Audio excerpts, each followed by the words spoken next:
I know what you want. 1 credit pay. I have the markers tracked. I don't want a contract. When did she last eat? The rain had been falling on Sector 9 for 3 days straight. It was the kind of rain that the city's drainage system couldn't keep up with, so it pooled in the low alleys and mixed with everything the streets collected.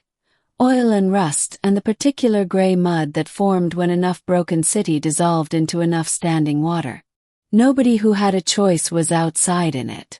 Dex didn't have a choice. He had a delivery run that paid on completion and a landlord who didn't accept excuses, so he had his hood up and his head down and he was moving through the Meridian alley cut, through at a pace that was just short of running when he saw them. He almost walked past.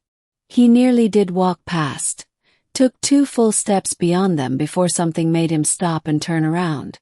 She was crouching at the edge of the alley where the neon sign for the exchange broker cast its cold teal light across the wet ground.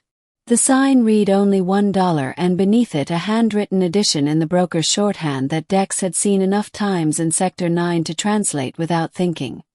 Service contracts, no questions, 1 credit minimum. She was crouching with one hand on the ground and the other pulled slightly back toward the child standing beside her.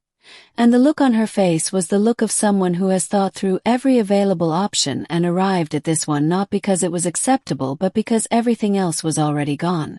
The child was maybe 3 years old. Bare feet in a mud puddle. A brown dress that had been washed so many times it had gone soft at the edges.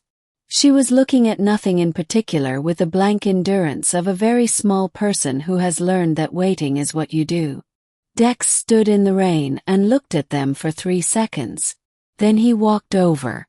She moved the moment she saw him coming, rose from the crouch into something lower and more ready, putting herself between him and the child with a speed that said muscle memory and a posture that said I have done this before.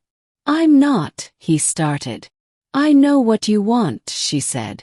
Her voice was flat and controlled and entirely without hope. 1 credit.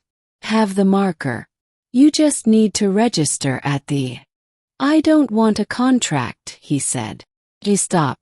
He held up both hands, open, the way you show a cornered animal that you are not what it thinks you are. I don't want anything from you. I just... He looked at the child. At the bare feet in the water. When did she last eat? A silence that lasted long enough to tell him everything. How long have you been out here? He asked. Her jaw tightened. That is not your concern. Okay, he said. He reached into his jacket, slowly keeping his hands visible, and pulled out the provisions bag from his delivery run.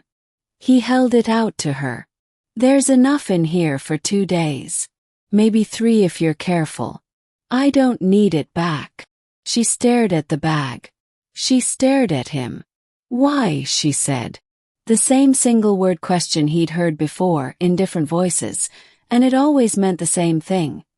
I have stopped expecting kindness and I need to understand what you actually want before I can process this. Because she's barefoot in a puddle, he said. And because I can. Her name was Lice. She told him this 40 minutes later, sitting in the covered doorway of a closed shop 2 alleys over where at least the rain wasn't hitting them directly, the child, whose name was Pell, asleep against her side with food in her stomach for the first time in 2 days. She told him in pieces, the way people tell things when they're not sure yet how much it's safe to say.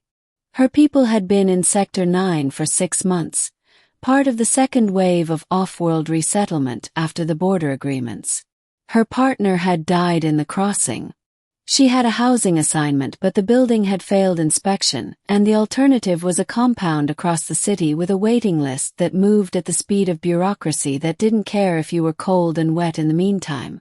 She had 4 credits to her name. A loaf of bread cost 2. So you went to the exchange broker, Dex said.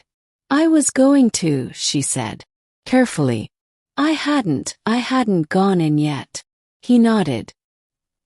He didn't say anything about what would have happened if he hadn't turned around.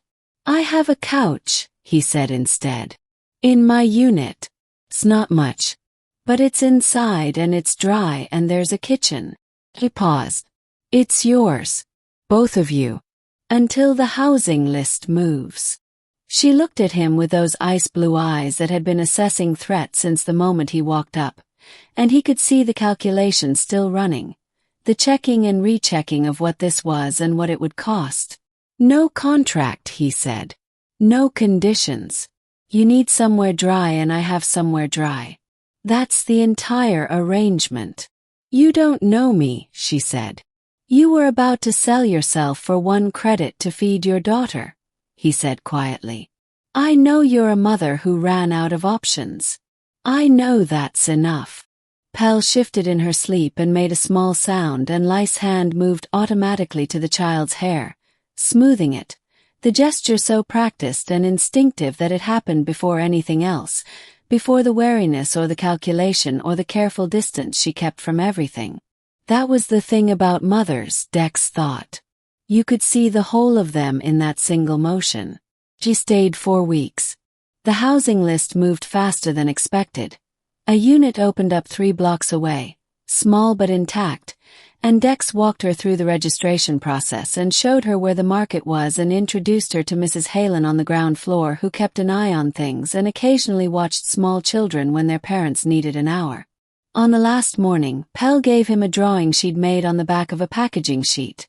A man and a woman and a small figure between them, all rendered in the confident abstract style of a 3-year-old who draws what she means rather than what she sees. He looked at it for a long time.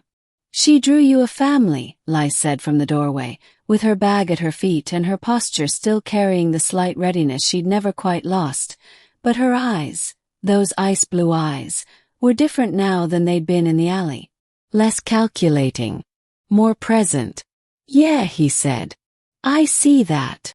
She looked at him the way she'd looked at him that first night. Assessing, but for something different now than threat. The market, she said carefully. On 7th day. I don't know it well yet. He paused. You could show me. If you had time.